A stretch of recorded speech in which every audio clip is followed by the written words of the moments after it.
Hey everyone, so I went and saw the new Ghostbusters movie, Frozen Empire, and I wanted to talk about it, as well as the Ghostbusters franchise in general, because I find it to be an interesting bumpy road. So this might be more of a ramble than usual, but here we go anyway. The OG Ghostbusters. One of my favorites. Just a perfect example of a high concept idea that involved some very talented people, and everything just works. Are you a god?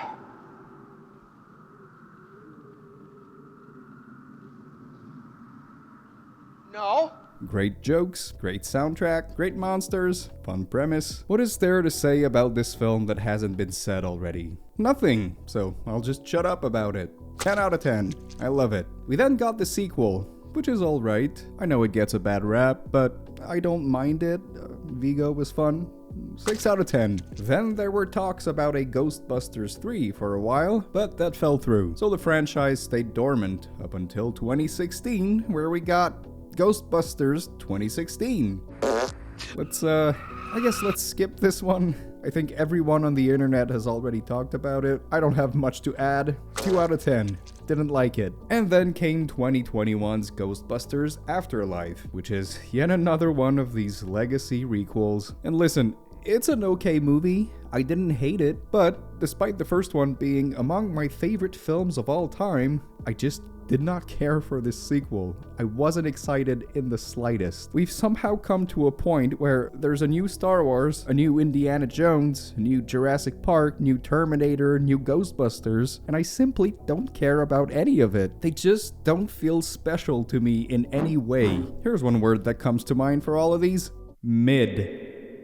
Afterlife was mid. I don't think anyone can watch that movie and think, this is an awful piece of garbage. But I also haven't heard anyone call it an excellent movie either. It's okay. I think the main thing that keeps me from loving these movies is that they don't really feel like movies to me. I'm not seeing somebody's vision brought to life thanks to everyone's talent and passion for the project. I'm not seeing originality and innovation in their approach. It doesn't feel like a cinematic experience. It doesn't feel like art. No, I feel like what I'm seeing is an algorithmic formula with greedy producers behind it counting their dollar bills. I guess that's why I have a hard time with legacy sequels. I can't get immersed in the movie when the studio and the producer's checklist of things to add are so goddamn obvious. Alright, new Ghostbusters film. First off, we need some Marvel quips and a ton of mediocre humor. Well, that was weird. Good, now time for the big CGI action scene. We'll go with a blend of Stranger Things and some Marvel movie or something. Next up, nostalgia bait. Hey, people remember this, and this, and that, and this. Who's our villain, sir? Oh, it's the one from the first movie.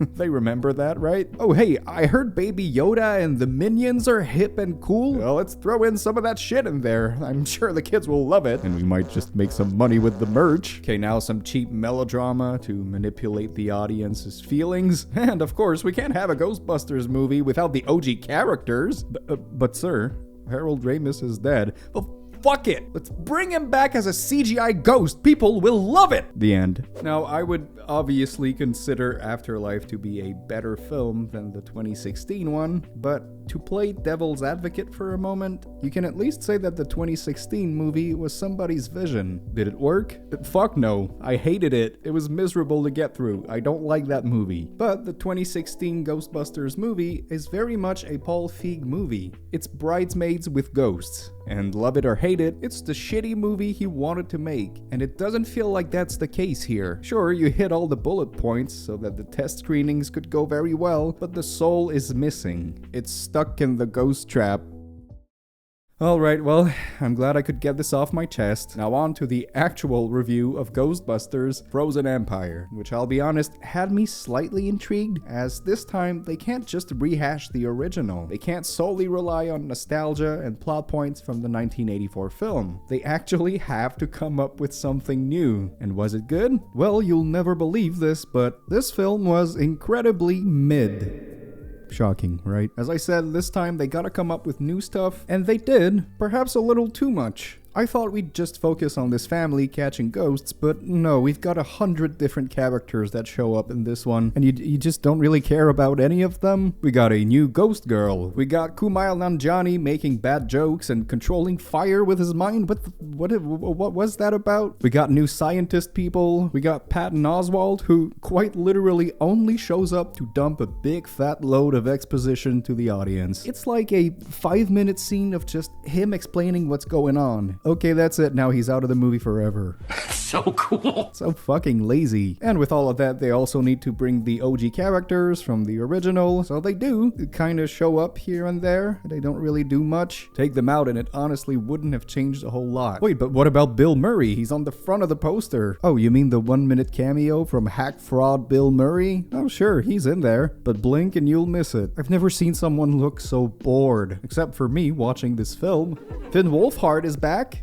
I think? I can barely remember since they had nothing for him to do in the whole movie. At one point, I think you don't see him for like half an hour. This is one of our main characters, by the way. Same goes for Paul Rudd and Carrie Coon, who I like as characters. I think they're fine, but once again, they just take a back seat and don't have much to do here. It's a very crowded movie, but everything feels both aimless and pointless. There's a lot happening, but none of it is engaging in any way. The new bad guy was pretty fun. Looks straight out of a Diablo game. I like the design, I like the ice powers. The thing is, it takes forever for him to show up, and then when he does, they just kind of wrap things up very quickly. It felt a little anticlimactic. Anyways, I honestly don't have much else to say about Frozen Empire. It's watchable, I'm sure the kids will love it, but again, I don't know how else to say it. It has no soul. It very much feels like a product. They had to make a sequel because the first one was successful, so they did, but it feels completely purposeless. In the end, Bustin makes me feel good.